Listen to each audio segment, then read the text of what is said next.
KPCC ಪದಾಧಿಕಾರಿಗಳ ಸಭೆ very importantly ಇವತ್ತು ಕೆಪಿಸಿಸಿ ಅಧ್ಯಕ್ಷರು ಕರೆದಿರುವಂತ ಈ ಸಭೆಯಲ್ಲಿ ಎಲ್ಲರಿಗೂ ಕೂಡ ಆಹ್ವಾನ ಕೊಡಲಾಗಿದೆ.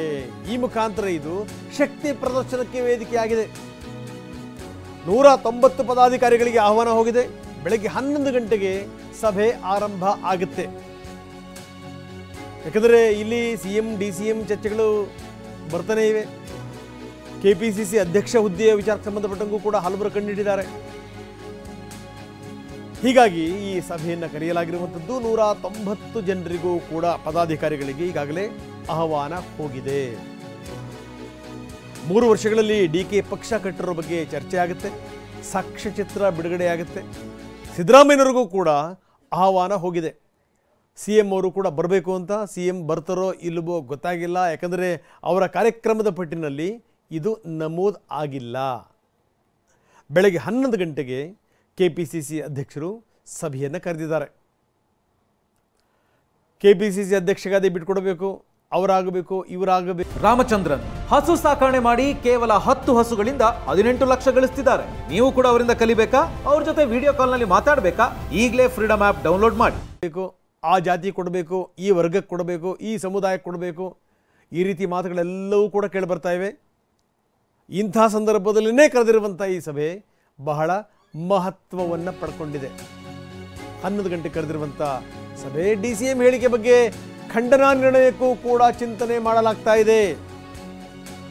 ಕೆಲವರಿಂದ ಖಂಡನಾ ನಿರ್ಣಯ ದಾಖಲಿಸುವಂತೆ ಕೂಡ ಒತ್ತಡ ಹೇರಲಾಗ್ತಾ ಇದೆ.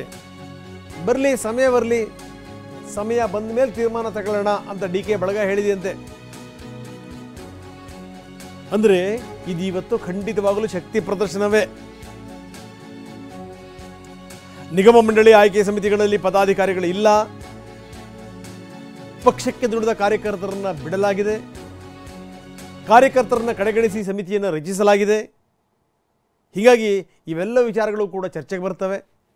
ಅಧ್ಯಕ್ಷ ವಿಚಾರಕ್ಕೆ ಸಂಬಂಧಪಟ್ಟಂಗೂ ಕೂಡ ಚರ್ಚೆಗೆ ಬರುತ್ತೆ. ಈ ಮುಖಾಂತರ ಯಾವ್ಯಾವ ನಿರ್ಧಾರಕ್ಕೆ ಬರ್ತಾರೆ, ನಿರ್ಣಯ ತೆಗೆದುಕೊಳ್ತಾರೆ, ಅದನ್ನು ನೋಡಬೇಕು. ನಾವು ಅದರ ವಿವರಗಳನ್ನು ನಾವು ಗ್ರಾಫಿಕ್ಸ್ ಮುಖಾಂತರ ನಿಮಗೆ ಕೊಡ್ತಾ ಇದ್ದೀವಿ. ಎಷ್ಟರ ಮಟ್ಟಿಗೆ ಏನೇನಾಗಿದೆ ಅಂತ. ರಾಜ್ಯ ಕಾಂಗ್ರೆಸ್ ಘಟಕದ 190 ಪದಾಧಿಕಾರಿಗಳಿಗೆ ಆಹ್ವಾನ ಹೋಗಿದೆ. 190 ಪದಾಧಿಕಾರಿಗಳಿಗೂ ಕೂಡ ಆಹ್ವಾನ, ಸಿಎಂ ಅವ್ರಿಗೂ ಕೂಡ ಆಹ್ವಾನ ಹೋಗಿದೆ. ಕೆಪಿಸಿಸಿ ಕಾರ್ಯಾಧ್ಯಕ್ಷರು, ಪ್ರಧಾನ ಕಾರ್ಯದರ್ಶಿಗಳು, ಉಪಾಧ್ಯಕ್ಷರುಗಳು, ಜಿಲ್ಲಾ ಕಾಂಗ್ರೆಸ್ ಘಟಕದ ಅಧ್ಯಕ್ಷರು, ಇವರೆಲ್ಲರಿಗೂ ಕೂಡ ಆಹ್ವಾನ ಹೋಗಿದೆ. ಇವರೆಲ್ಲರೂ ಕೂಡ ಬೆಂಗಳೂರಿಗೆ ಬಂದಿದ್ದಾರೆ.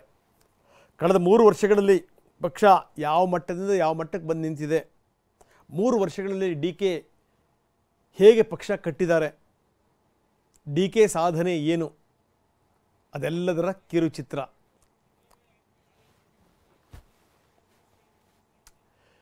ಬನ್ನಿ, ನಮ್ಮ ಪ್ರತಿನಿಧಿ ಪ್ರಸನ್ನ ಈಗ ನಮ್ಮೊಂದಿಗೆ ನೇರ ಸಂಪರ್ಕದಲ್ಲಿದ್ದಾರೆ. ಪ್ರಸನ್ನ, ನಿಮ್ಮ ಜೊತೆ ನಾನು ಸಾಕಷ್ಟು ಸಂಗತಿಗಳನ್ನು ಮಾತಾಡ್ತೀನಿ. ಯಾಕಂದರೆ ಇವತ್ತು ಕರೆದಿರುವಂಥ ಸಭೆ ಇದೆಯಲ್ಲ, ವೆರಿ ಇಂಪಾರ್ಟೆಂಟ್ ಸಭೆ ಇದು ಒಂದು ಲೆಕ್ಕದಲ್ಲಿ ಶಕ್ತಿ ಪ್ರದರ್ಶನ, ಜೊತೆಗೆ ತಮ್ಮ ಟೀಕಾಕಾರರಿಗೆ ಉತ್ತರ ಕೊಡಲಿಕ್ಕೆ ಮಾಡಿಕೊಂಡಂಥ ವೇದಿಕೆ ಅನ್ನುವಂಥ ಮಾತುಗಳು ಕೇಳಿಬರ್ತಾ ಇವೆ. ಇದರ ಬಗ್ಗೆ ನಾವು ಮಾತಾಡ್ತೀವಿ.